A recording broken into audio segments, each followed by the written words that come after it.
দর্শক, যেখানে দাঁড়িয়ে রয়েছি সেটি হচ্ছে পূর্ব সিলেটের মধ্যে সর্ববৃহৎ যে হাওরটি রয়েছে, আপনারা হয়তো বা অনেকে নাম জানেন। এটি আমাদের জকিগঞ্জ উপজেলার মধ্যেই অবস্থিত, যেটি হচ্ছে মইলাটের হাওর। এই হাওরটি এত বড়, আসলে পূর্ব সিলেটের মধ্যে এর চেয়ে দ্বিতীয়টা বড় আয়তনের দিক দিয়ে আর দ্বিতীয় কোনো হাওর নেই, যেখানে হাজার হাজার মানুষের রিজিক এখান থেকেই উৎপন্ন হয়।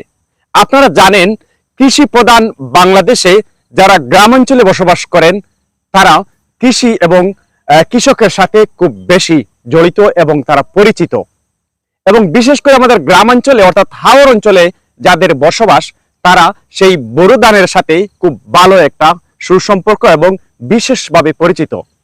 দর্শক, এই মইলাটের হাওরে বোরো ধানের জন্য উপযোগী একটি হাওর, যেখানে হাজার হাজার টন ধান উৎপন্ন হয় এই মইলাটের হাওর থেকে। আজকে আপনাদেরকে দেখাবো, আমাদের অনেক প্রবাসী ভাইরা রয়েছেন যারা আমাদের অত্র অঞ্চলে বাড়ি রয়েছে, যারা মইলাটের হাওরকে খুব বেশি মিস করছেন। আপনাদের সামনে আজকে সেই জকিগঞ্জ তথা পূর্ব সিলেটের সর্ববৃহৎ যে হাওরটি রয়েছে মইলাটের হাওরের সেই দৃশ্য তুলে ধরব। এবং আপনারা জানেন, বর্তমানে বৈশাখ মাস শুরু হয়ে গেছে, আর বৈশাখ মাস আসলেই কৃষকের মুখে অন্যরকম একটি হাসি ফুটে, যে হাসিটি হচ্ছে বোরো ধানের হাসি। প্রত্যেক বোরো চাষীদের মুখে মুখে সেই হাসি রয়েছে। এবার আপনাদেরকে দেখাবো মইলাটের হাওরের কিছুটা খণ্ডচিত্র। আপনারা আমাদের সাথে থাকুন, আশা করি আজকের এই ভিডিওটি আপনাদের কাছে ভালো লাগবে। অনেক কৃষক জানিয়েছেন পুরোপুরিভাবে ধানের যে এবার ফলন হয়েছে সেটি আসলে আশানুরূপ হয় নাই। বেশ কয়েকটা ধানের জাতের নাম বলেছেন, প্রায় সবকটি ধানের মধ্যে যে জাত রয়েছে সেই জাতগুলো কিন্তু আসলে ভালো ফলন হয় নাই। জানি না এটা বীজের কারণে নাকি প্রাকৃতিক কারণে, তবুও যেটুকু তারা ফসল পেয়েছে তাতে তারা শুকরিয়া জানাচ্ছে। আমাদের সামনে রয়েছেন দর্শক এই মুহূর্তে একজন চাষি ভাই, ওনার কাছ থেকে এবারের বোরো ধান সম্পর্কে জানার চেষ্টা করব। সাথে থাকুন আপনারা। ভাই, আসসালামু আলাইকুম। ওয়ালাইকুম সালাম। সালাম আলাইকুম ভাই। তো আপনারা মনে হয় চাষি? জি হয়। তো আপনাদের নিজের কতটুকু জায়গায় চাষ রয়েছে? নিজের জায়গা 4.5 কি আর 5 কি ওরকম আর কি। আর পাশাপাশি আপনারা হালার দিয়ে মনে হয় হালার দিয়ে সব দান ভাঙ্গিয়ে দিয়া, মানুষের সব ভাঙ্গিয়ে দিয়া, মানুষের আমরা দান দিলাম, মানুষের দিলাম, সহযোগিতা করি, না আছে তুলিয়া দিলাম। আপনার সবকিছু সহযোগিতা করা লাগে আর কি। হালার যারা আছে এরা সব সহযোগিতা করতে হবে আপনার, বুঝছেন? এবার যে মনে করেন যে মৌসুম দেখা হয়েছে, এই মৌসুমে বোরো ধানের মানে উন্নতি হয়েছে নাকি অবনতি হয়েছে? না, উন্নতি হয় না। ইফরাকু দানও মাইর আছে আপনার, দানা মাইর দিছে, অনেক মাইর আছে মানুষের, কিন্তু খোলা দে না মাইর, খইয়া দিছে না মাইর। ইরি যত আছে আপনার সব হাইব্রিডেও দিছে মাইর, ইরিও দিছে মাইর। কোন ধানটা খুব ভালো হয়েছে? ভালো হয়েছে আপনার বেশি অংশে খৌলা ধান ভালো হয়েছে, আর ও 52 ধানটা, এই ধানটা ভালো হয়েছে আপনার, ভালো হয়েছে। ভালো হয়েছে। আপনি কি কি ধরনের চাষ করছেন? আমি আপনার 52 করছি, খৌলা করছি, খইয়া করছি, 28 করছি, কিছু মরছে আপনার 28, আর কোনো ধান আমার মনে নাই। ধন্যবাদ। বুঝছেন? তো আপনারা দেখতে পাচ্ছেন, আমরা এই মুহূর্তে রয়েছি সেই পূর্ব সিলেটের সর্ববৃহৎ যে হাওরটি রয়েছে সেটি জকিগঞ্জ উপজেলার মধ্যেই অবস্থিত মইলাটের হাওর। প্রায় হাজার হাজার মেট্রিক টন ধান এখান থেকেই উৎপন্ন হয় এবং সারা বছরের কৃষক তথা সকলের খাবার এখান থেকেই আহরণ করা হয়। দর্শক, দেখতেই পাচ্ছেন এই বিশাল হাওরের যে সকল দৃশ্য রয়েছে বা যে সকল প্রাকৃতিক দৃশ্য রয়েছে।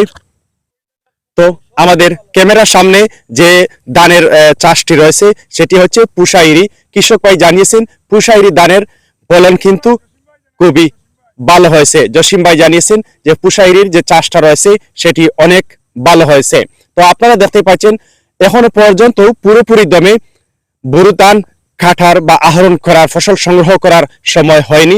তবুও যে সকল জমিতে ধান এখনো পর্যন্ত পুরোপুরি ভাবে ফসল সংগ্রহের উপযুক্ত হয়েছে, সেখানেই শুধুমাত্র ধান কাটা শুরু হয়েছে। বছর বলতে বিগত 2-3 বছর ধান তেমন হয়েছে না, এখানে বেশিরভাগ ধান মারা গেছে কি। তো এই বছর ধান একটু ভালো হয়েছে মোটামুটি, তবে বেশ ভালো হয়েছে না, পরে মোটামুটি ভালো হয়েছে। ধান তোলা যায়। কতটুকু জায়গা ক্ষেত করছেন? আমরা এবার প্রায় 4 কেয়ার জায়গা ক্ষেত করছি। এখানে এখান থেকে পুরো বান্ধে এখানে 3 কেয়ার আছে, আর এই পিছনে 1 কেয়ার জায়গা আছে। তো এই বীজগুলা কি সরকারি বীজ দিনা? এগুলা সরকারি বীজ, এগুলা 89 বীজ। বীজের নাম কি? 89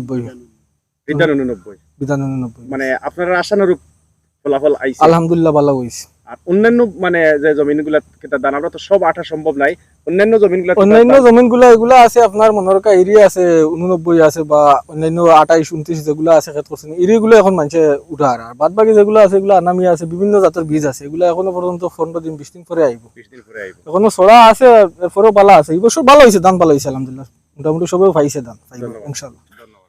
এটি হচ্ছে সেই মহিলাটের হাওর।